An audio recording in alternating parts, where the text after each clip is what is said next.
Hanukkah. Me salto a la parte histórica, ¿no?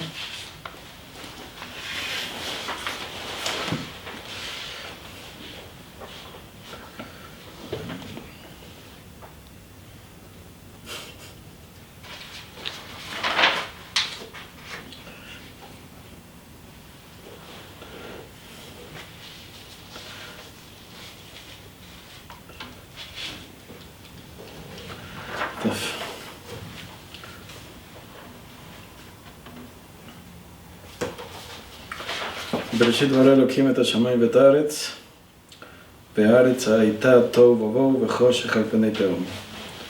ברוח אלוהים מרחפת על פני המים. ויאמר Elohim, Yeyor, Vayir. Entonces en el principio creó Dios el cielo y la tierra, y la tierra estaba tohu, estaba sin forma, vacía, sin forma. O sea, no hay explicaciones diferentes acerca de lo que exactamente significa tohu vabohu, pero siguiendo las traducciones más comunes, la tierra estaba vacía y sin forma, y obscuridad sobre el abismo, sobre la faz del abismo. Berrúa, y el Espíritu de Dios flotaba sobre las aguas. Y dijo Dios que haya luz. Y hubo luz. Los sabios identifican a 4 elementos de este segundo versículo de la Torá con los 4 exilios que el pueblo judío sufrió a lo largo de su historia. La tierra estaba tohu, se refiere al imperio persa, al imperio babilónico, Bou al imperio persa, Hoshech al imperio griego, y Tehom se refiere al imperio romano, el imperio de Edom. Y la palabra Hoshech resalta que Hazal hayan identificado al imperio griego con la oscuridad, si es que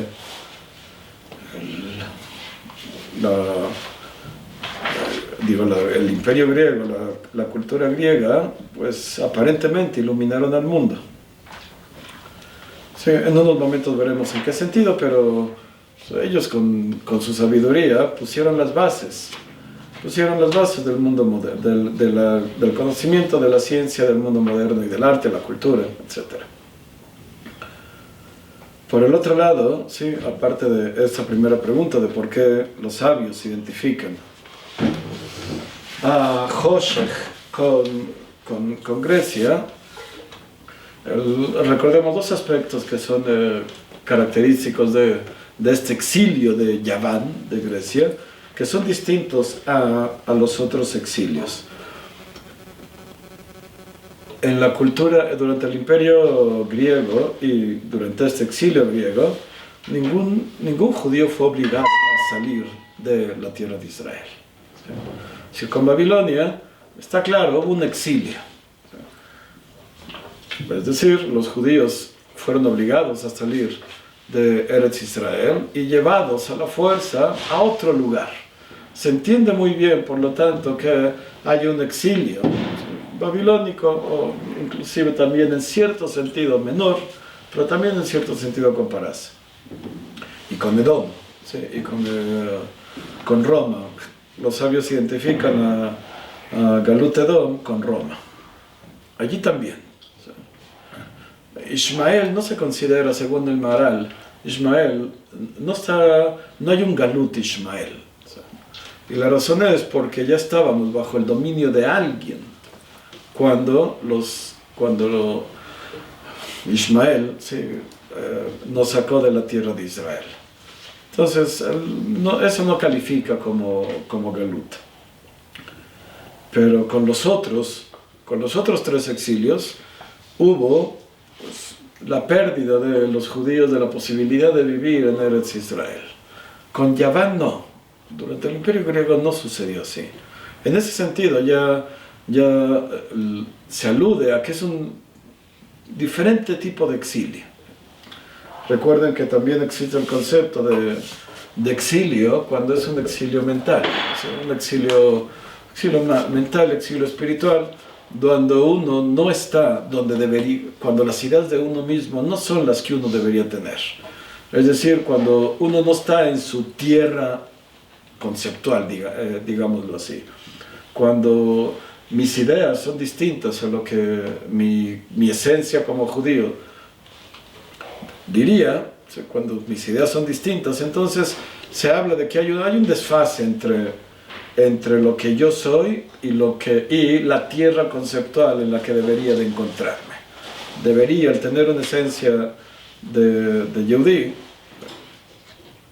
pues debería tener ideas judías.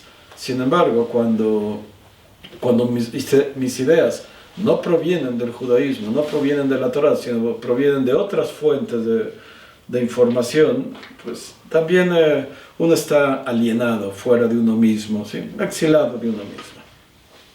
También hay otra característica del exilio de Yaván, curiosa, que el enemigo principal no eran los griegos. Es cierto que el imperio seleucida, sirio-griego, dominaba Israel, pero ellos no eran los enemigos principales. Los enemigos principales en ese conflicto eran los judíos helenistas, es decir, judíos que trataban de implantar la cultura y religión griegas en Israel. Estos dos aspectos ya nos hablan que el exilio de Yaván, el exilio griego, no consistió exclusivamente en armas de guerra y batallas, sino en un conflicto de ideas y culturas. Según el Rambam, se entiende a partir del Rambam, en la introducción que hace a las leyes de Hanukkah, que el conflicto militar también fue importante. Y quizás el más importante, por lo menos lo menciona primero y se extiende más en él que en el milagro de haber encontrado el aceite. Pero aún así, inclusive de acuerdo al Rambam, el problema no era solamente de un conflicto militar, sino un conflicto de ideas y culturas. ¿A qué me referí cuando señalé que Grecia aparentemente fue un foco de luz y no un foco de oscuridad, ¿sí? Y no una fuente de oscuridad? Pues mira, Aristóteles fue uno de los grandes mentes de la historia, ¿sí? O sea, las bases de la ciencia moderna en muchas áreas, botánica, en física, en zoología, pues fue Aristóteles el que sentó las bases. En filosofía, pues Sócrates, Platón, Aristóteles mismo. Se dice famosamente que toda la metafísica occidental, que fue gran parte de la filosofía occidental durante los últimos 2000 años, son notas al pie de página de Platón, ¿sí? A ese grado se le considera la importancia que filósofos griegos, en este caso Platón, sobre la manera de pensar de todo Occidente. En teatro, especialmente en el teatro griego, pues Esquilo, Aristófanes, ¿sí? Ellos son los que empiezan, ¿sí? Los que originaron la idea del teatro. Arte clásico, ¿sí? Pitágoras, matemática, geometría, ¿sí? Euclides, lo seguimos estudiando en la primaria, en la secundaria, en preparatoria, seguimos estudiando a los griegos. Y llega Hassal y dice, no, eso es oscuridad. El judaísmo nunca estuvo peleado con el conocimiento. Si es así, Shmuel pues, sabía astronomía, sabía bastante bien astronomía. Hay muchos libros de los sabios que son tratados de historia, ¿sí? Y nunca estuvieron peleados con que se escribiera historia, digámoslo así, ¿sí? Heródoto, ¿sí? También se le considera el padre de la historia. Entonces, en ese sentido, ¿cuál es la oscuridad que los sabios vieron en Grecia que opacaron esta luz del conocimiento que indudablemente con ello lograron iluminar al mundo desde entonces, desde hace más de 2000 años. Creer que iban en contra de la Torá, pues es cierto a medias. ¿Sí? ¿Por qué digo que es cierto a medias? Porque ellos nunca quisieron, nunca prohibieron, nunca rechazaron la Torá. El Humash pidieron que la tradujeran al griego. Es decir, la Septuaginta es la traducción que 70 sabios hicieron a pedido de Ptolomeo. Ptolomeo fue uno de los reyes, sí, helenistas. ¿Sí? Él mismo quiso saber qué es lo que los judíos dicen en su texto sagrado. ¿Sí? Entonces no estaban en contra de la Torá, por lo menos no estaban en contra de la Torá escrita. Sí estaban en contra de la Torá oral, y sí prohibieron el estudio de la Torá, que sobre todo eso se expresa en la Torá escrita. De nuevo, ¿sí? Su ataque no fue contra la Torá escrita, contra el Humash, porque ellos pidieron que se tradujera al griego, y dos, un Sefer Torah que está escrito en griego clásico es kosher. ¿Sí? Si yo escribo un Sefer Torah, un Humash, lo escribo en pergamino, en español, es pasul. ¿Sí? Pero un Sefer Torah que haya sido escrito en griego clásico, de nuevo, el griego moderno no es lo mismo que el griego clásico, de la misma manera que el hebreo moderno no es el mismo hebreo que el hebreo del Humash, pero si se escribiese un Sefer Torah escrito en griego clásico, pues es ¿En es idioma kosher. idioma y letra? En idioma y letra, ¿sí? Es kosher. Entonces, pues, si es así, pues, pero si tú, Hazal, dijiste que era en obscuridad y ahora dices que su lengua, ¿sí? Que su lengua, pues también tiene cierto atisbo de... Se le puede incorporar Kerushá a su idioma. ¿Sí? Es curioso. Bellaván, sí, digo, pueden estar dentro de las moradas de Shem, ¿sí? Tal como el Jomas lo dice, ¿sí? De acuerdo a la explicación de los sabios. Hay una distinción con la Torah escrita y la Torah oral. La Torah escrita no es nuestra, no es nuestra la Torah escrita. Si alguien se equivoca durante el Baal Koreh, se equivoca cuando lee, ¿sí? En un Shabbat en la mañana, pues todo el mundo lo hace pedazos. Oye, pero él lo quiso leer distinto. Uno no tiene derecho de hacerlo. La Torah no es nuestra. La Torah escrita, el Sefer Torah, no es nuestro para que nosotros podamos alterarlo. Hay una prohibición de Baal Tosif, hay una prohibición de agregarle a las mitzvot de la Torah. Torah Shebal Peh, sin embargo, en contraste, es distinto, porque la esencia de la Torah Shebal Peh se encuentra en el corazón de los sabios, según una frase de Rav Tzadok HaKohen. La Torah Shebal Peh está en el corazón, está en la mente de los sabios. Es Torah Shebal Peh, es la Torah oral. ¿Qué es la Torah oral? Recuerden, había una prohibición de escribir Torah oral. Se permitió, et rasot Hashem, afru Torateja, se permitió para escribirla, para evitar que sea olvidada. Pero esencialmente es oral. Si es oral, significa que la Torah es oral, el lugar original, el lugar ideal de la Torah Shebal Peh es dentro de uno, ¿sí? Es dentro de uno, no es externo como el Sefer Torah. Al Sefer Torah, los griegos lo respetaban. Tradúcelo al griego. No tenemos nada en contra de un Sefer Torah que no esté dentro de ti. ¿Sí? A lo que me refiero es a lo siguiente.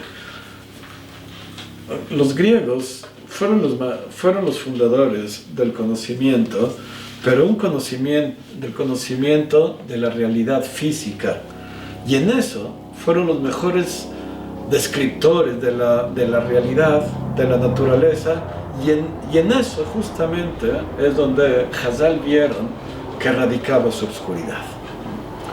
Zoología, veo cierto tipo de animales. Si estos animales tienen características comunes, 4 patas, no tienen alas, ¿sí? Viven en la tierra, no nadan, debe ser que pertenecen a cierta clase, cierta especie común, ¿sí? Cierta clase común. Otros animales si tienen alas, si vuelan, esto pertenece al reino de las aves, ¿sí? Lo que se hace en dar los rudimentos de las bases de la zoología es observar. Yo veo que los objetos pues, se comportan de cierta manera. Veo eso, digo, los objetos se comportan de cierta manera. Veo un objeto que pues, seguirá que si lo empujo, entonces seguirá su trayectoria a menos que haya otra fuerza que lo detenga o que lo desvíe. Yo veo eso. Estoy observando y estoy estableciendo así una de las leyes, ¿sí? Del movimiento, ¿sí? O de los cuerpos. Y con eso ciertos principios de la física. En otras palabras, ellos lo que hacen es describir la realidad y hacer apuntes, y con eso sientan las bases del conocimiento. Son espectadores, ¿sí? Inclusive también en el aspecto, en el hecho que hayan inventado el teatro, pues no solamente uno es espectador de la naturaleza, ¿sí? El espectador en el sentido del observador de la naturaleza, sino inclusive también en términos religiosos del Sefer Torah. El Sefer Torah escrito está allí, tú estás aquí, con eso no tengo problema. No hagas esta unión de armonía que debería existir entre la naturaleza y lo que uno es. No confundas. Una cosa es la naturaleza y otra cosa eres tú. Una cosa es la realidad física, objetiva, y otra cosa eres tú. Si eso es también lo mismo con el teatro. También la vida humana puede ser sujeta a esta observación.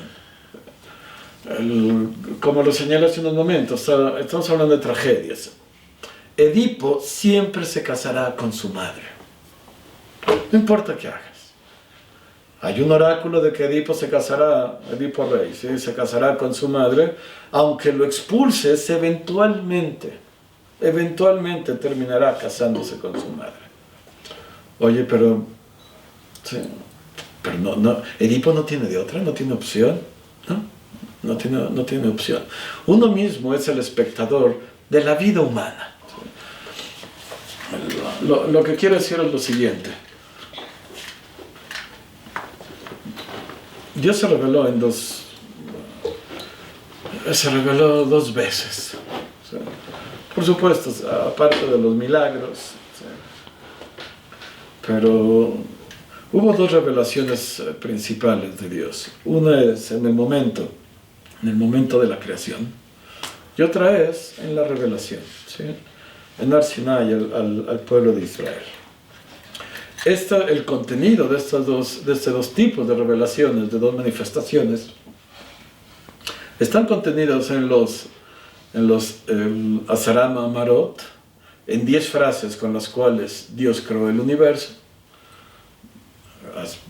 Y dijo Dios que haga luz, y hubo la luz. Y dijo Dios, hay 9. Bereshit también es un Ma'amar. Bereshit también se refiere, según el Gaón de Vilna, la frase Bereshit bare Elohim et hashamayim ve'et haaretz, a pesar de que allí no dice y dijo Dios, Vayomer Elohim Bereshit bare Elohim et hashamayim ve'et haaretz, a pesar de que no aparece que el Vayomer, pero aún así también es un Ma'amar. Y el Gaón de Vilna explica que se refiere a la creación del tiempo. En el principio creó Dios los cielos y la tierra, pues estás hablando de principio. Principio es un concepto temporal. Por lo tanto, ahí es en esa frase inicial de en el principio creó los cielos y la tierra, ya se está aludiendo a que se creó el tiempo. Entonces, Bereshit también es un mamar. No dice Vayomer, pero también es un mamar. Lo cual es curioso, porque entonces el tiempo y el espacio coexisten, ¿sí? Es decir, no hay uno después del otro. Si es de que hay tiempo, hay espacio. Si hay espacio, hay tiempo, ¿sí? Entonces, en estas dos frases, en estos dos conjuntos de frases, Dios estableció dos tipos de leyes. ¿Sí? En una, ¿sí?, las leyes de la naturaleza, y en otras, ¿sí?, leyes morales, los mandamientos, ¿sí?, los Aseret Adibrot. Las leyes de la naturaleza son las leyes de la necesidad. Si sucede A, entonces va a haber B. Sí, las leyes de la naturaleza las leyes naturales son inamovibles, ¿sí? Por lo menos en el mundo, en el macromundo, ¿sí? ¿Qué es lo que sucede a niveles subatómicos? No sé, aparentemente hay divergencias, ¿sí? Hay contrastes de lo que sucede en el mundo subatómico, de lo que nosotros vemos, de lo que nosotros percibimos con los ojos naturales, sin necesidad de microscopios, etc. Pero de lo que nosotros vemos, pues si arrojo el objeto, si suelto un objeto, pues va a caer, ¿sí?, va a caer. Y la ley de la gravedad, pues que yo sepa, siempre existe, ¿sí? Que yo sepa, siempre existe. ¿Qué es lo que hacen los levitas? No los levim, sino los que levitan, ¿sí? los que levitan.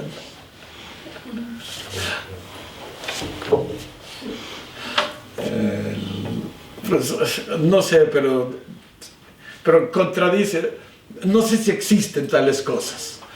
Pero las leyes de la naturaleza, las leyes naturales son fijas, son inamovibles, son inexorables. Esto sucede siempre. A eso me refiero, que son leyes de necesidad. Los Aseret Adibrot son diferentes. Ellos, en contraste de las leyes de la necesidad, son las leyes de libertad. ¿A qué me refiero que son las leyes de la libertad? Porque solamente puede haber libertad cuando hay un mandamiento. ¿Sí? La libertad en el ser humano surge cuando Dios le dice a Adán: no comas de ese árbol. A partir de la posibilidad de ir en contra de ese mandamiento, es que el hombre ya tiene la libertad de decido obedecerlo o decido no obedecerlo. Es el mandamiento lo que me da libertad.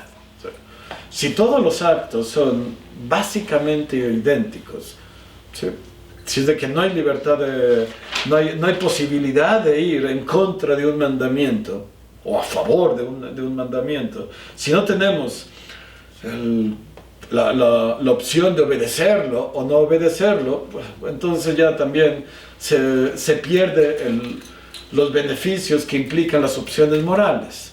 Es gracias a los mandamientos que uno tiene libertad. Y, por supuesto, si tenemos libertad, entonces también hay valor moral en los actos. Porque un acto solamente es moralmente valioso cuando las dos opciones no son idénticas. ¿Qué me tomo? ¿Una taza de café X o otra taza de café X? Da igual, como tú quieras, ¿sí? ¿Qué me tomo? ¿Una taza de café o una de té que tiene beneficio para las reumas? Bueno, entonces los actos sí son diferentes, y esa es la esencia de la moral. La esencia de la ética es que no todos los actos valen lo mismo, ¿sí?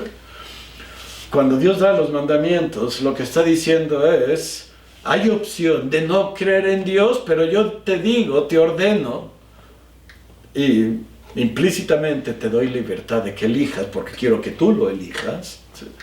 Te ordeno que creas en Dios porque yo te saqué de la tierra de Egipto. Para los griegos no. Para los griegos inventan, sí, el concepto de moirá, destino. El destino te va a alcanzar. Oye, pero ¿y la libertad de qué hacer? ¿Y si no me quiero casar con mi mamá? No tienes opción. ¿Sí? En ese sentido, son trágicos. ¿Sí?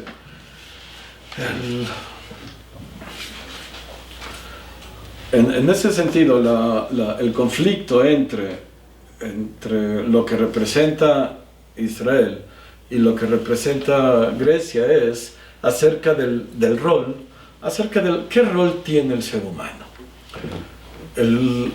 Si es de que el papel, la función del ser humano es simplemente ser espectador, ¿sí?, de una naturaleza que ni siquiera fue creada por Dios, ¿sí? Entonces hay un poco de obscuridad ahí. Obscuridad significa que ya no veo bien. Sí veo algo, sí veo la naturaleza, pero no veo quién la creó, ¿sí? No veo quién la creó. Sí veo que las personas hacen ciertos actos, pero no veo el aspecto espiritual de sus actos.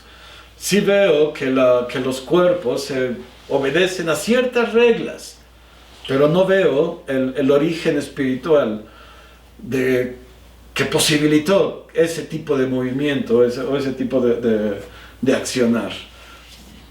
En otras palabras, disocio entre lo que sería la physis y el logos. ¿Sí? Son dos temas distintos. Uno es la palabra y otra es la materia. La palabra, logos, physis, la física, sí, los objetos. Para los sabios, davar y davar es lo mismo. Es el mismo concepto. Por lo menos, son conceptos diferentes, pero están en el mismo término. Devarim significa simultáneamente cosas y también palabras. Es la palabra de Dios la que posibilita que haya cosas. Es el Devar Hashem lo que posibilita que haya Devarim en el mundo. Entonces, para los sabios, el mundo físico es otra manifestación material, pero del mundo espiritual. El objeto es una manifestación de la energía creativa divina que se encuentra dentro del objeto mismo. Es decir, davar y davar son dos conceptos que están agrupados en el mismo término, justamente porque lo espiritual, si bien no se percibe de la misma manera que lo material, pero también existe. La obscuridad griega, según los sabios, es ver al conocimiento como algo disasociado de Dios. Y con las implicaciones que esto de ver al ser humano como un sujeto a la necesidad y al destino, con las implicaciones que eso tiene para el valor moral de los actos humanos. Según Aristóteles, sí, voy a leer una frase de su libro sobre la ética. Dice que el ejercicio del intelecto no tiene más fin que él mismo, y encuentra en sí mismo el placer que lo estimula a ejercitarse más. El ejercicio del intelecto, ¿cuál es el propósito del intelecto? ¿Cuál es el propósito de pensar? Oye, ¿cuál es el objetivo de pensar? Para pensar. Sí. Oye, pero ¿qué haces con el versículo de Mishlei de Reshit Chochma Yirat Hashem? Que el inicio de la sabiduría no es la sabiduría misma, sino que el principio de la sabiduría debe implicar cierta relación con Dios, el temor a Dios. ¿Cuál versículo? ¿Cuál versículo? Sí, sí. ¿Qué tiene que ver el intelecto con lo divino? O sea, esa es la oscuridad. Esa es la oscuridad que representan los griegos para los ojos de Hazal. Es decir, las preguntas eran: es un tipo las preguntas eran, ¿por qué los sabios le llaman Hoshech? Si es de que dieron mucha luz al mundo. Sí, porque en verdad, si bien nos posibilitaron establecer las bases de muchas áreas del conocimiento humano, pero la disasociaron de Dios, no vieron no creyeron que había un Dios creador, separaron el aspecto espiritual del aspecto físico. Para ellos hay logos, hay physis, está lo espiritual, lo intelectual, en oposición a lo material, y son dos conceptos distintos. Para Hazal, para los sabios, para la Torah, es davar y davar.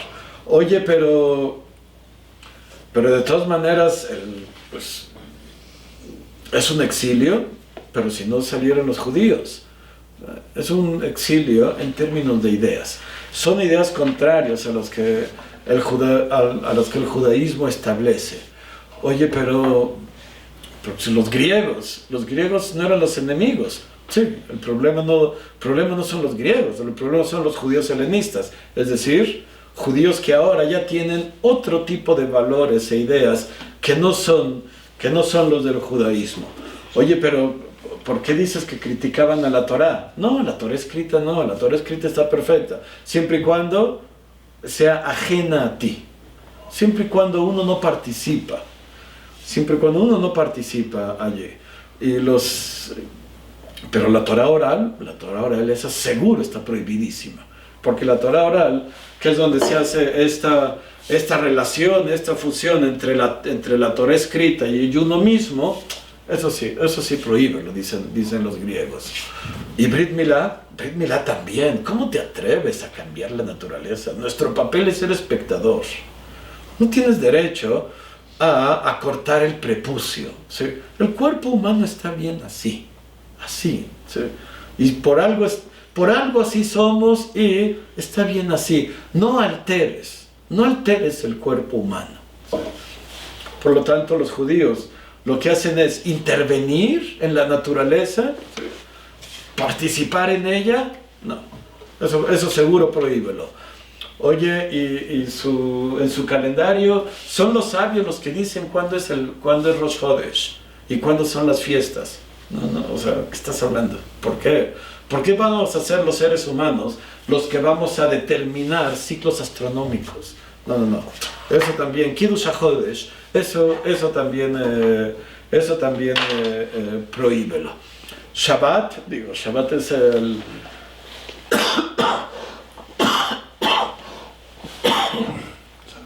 a pesar de que la Kedushá de Shabbat es independiente, ¿sí? No depende de uno, y esa es la razón por la cual, curiosamente, no sé si algún día se habían preguntado, pero ¿por qué no decimos Kabbalat Yom Tov? Hay Kabbalat Shabbat. Hacemos Kabbalat Shabbat, ¿sí? No decimos Kabbalat Yom Tov, Kabbalat Hagim, ¿sí? Porque no se hacen rezos especiales, ¿sí?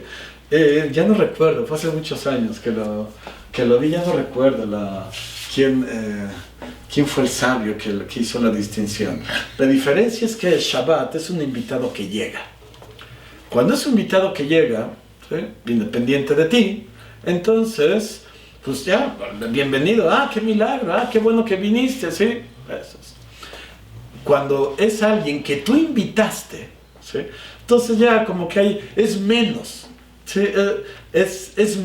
No se le hace tanta fanfarria al recibirlo, porque pues, tú ya sabías que iba a llegar, tú fuiste el que lo invitaste, tú fuiste el que lo trajiste. A los Hagim nosotros los traemos, es el Sanedrín el que determina qué día será Pesach y qué día será Shavuot y qué día será Sukkot, ¿sí? Entonces con los Hagim, pues ahí tú los traes, ya que tú los traes, pues les haces menos fanfarria cuando llegan. Entonces por lo tanto no decimos Kabbalat Yom Tov, Kabbalat Hagim, ¿sí? Pero Shabbat es el pacto del pueblo judío. Entonces, en ese sentido, Shabbat es, en cierto sentido, como a diferencia de Brit Milá, un Yehudí, no es el Brit Milá lo que define la judeidad de alguien. ¿Sí? En ningún lado aparece que si alguien no tiene, y además es una Mishnah explícita, que si hay un Yehudí que no tiene Brit Milá, pues es Israel, es Israel 100%. Con Shabbat sucede distinto. Shabbat sí es la señal de un pacto especial del pueblo judío con Israel, a grado tal que si una persona no cuida Shabbat, dino que goy, en muchos sentidos. ¿Sí? En muchos sentidos se le aplican a esta persona que no cuida Shabbat de una manera, sí, voy a tratar de aminorar el impacto de las frases, pero en ciertos sentidos, en Halajá se lo considera como goy. Algunas personas no lo contarán para minyan. Algunas personas no permitirán que se les cocine. Algunas personas no permitirán que se les toque el vino. ¿Sí? Es decir, se le aplican ciertas leyes que son, en cierto sentido dejó de ser un Israel pleno. ¿Sí? Entonces, por eso es de que los griegos estaban en contra de Shabbat, Milá, Rosh Chodesh y Limud Torah, ¿sí? Como expresión de Torah Sheba'al Peh. Torah Shebiketav, esa está perfecta. La ciencia, no, esa está perfecta. Nada más no involucres a Dios. No involucres a Dios. Hazal dice que el objetivo de toda sabiduría, a diferencia de Aristóteles, que el objetivo de toda sabiduría es conocer a Dios. Y el Rambam lo dice explícitamente. Yesod Yesodot, estoy al principio de la Salahó, de las bases de la Torah, de los fundamentos de la Torah. ¿Sí? Yesod Torah. Yesod Yesodot ve'amud kol ha'chochmot, la base de todo el conocimiento, de toda la sabiduría, la dat sheyesh matzui rishon, es saber que hay un creador. Oye, pero ¿y si saco al creador de la naturaleza y simplemente lo observo? Pues tu conocimiento será muy valioso, pero eso, para los sabios, representa obscuridad.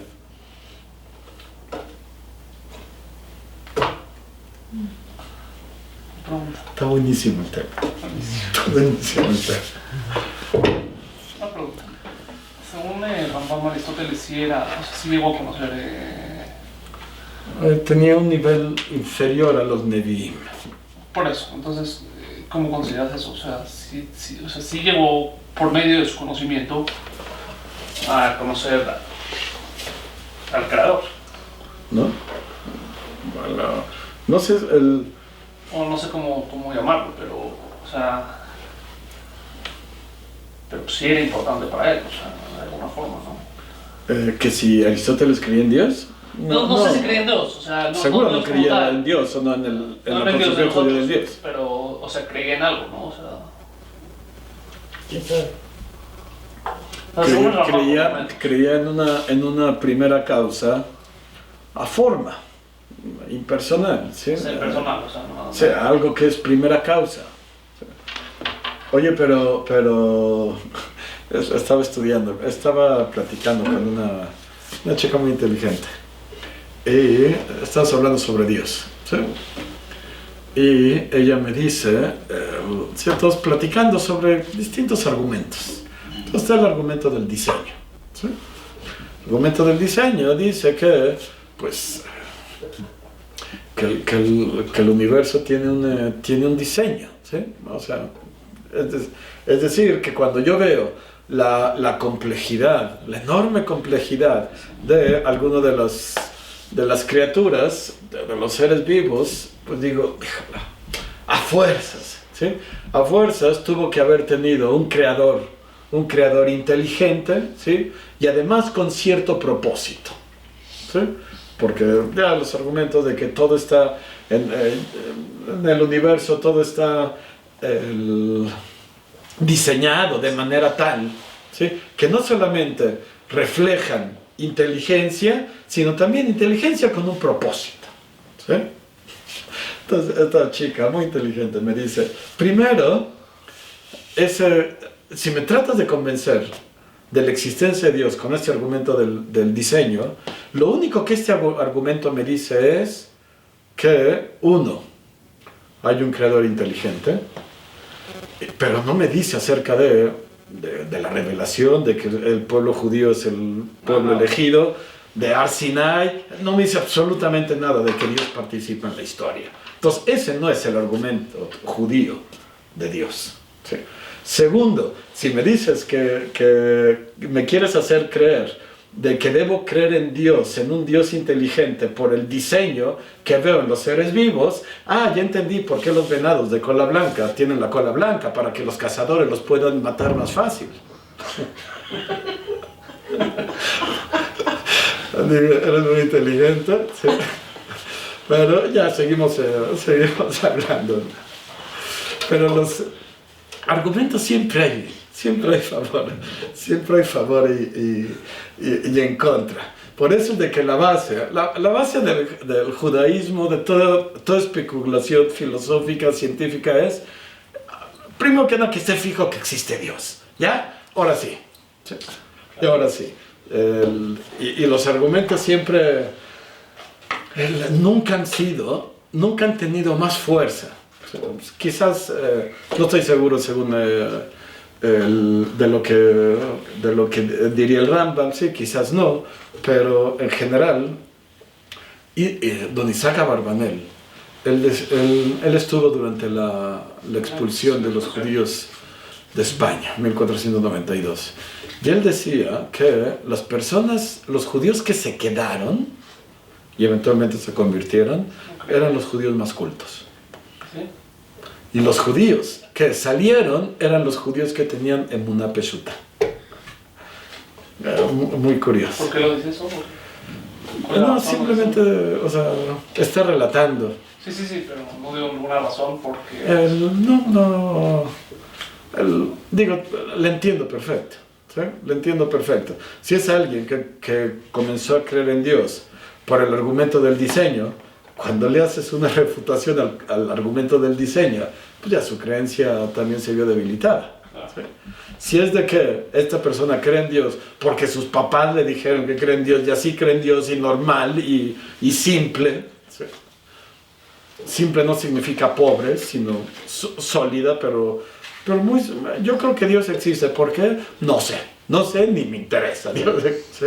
Esos son los que, según don Isaac Abarbanel, fueron los que nunca renunciaron a su judaísmo, por lo menos en España durante la expulsión. Por eso salieron.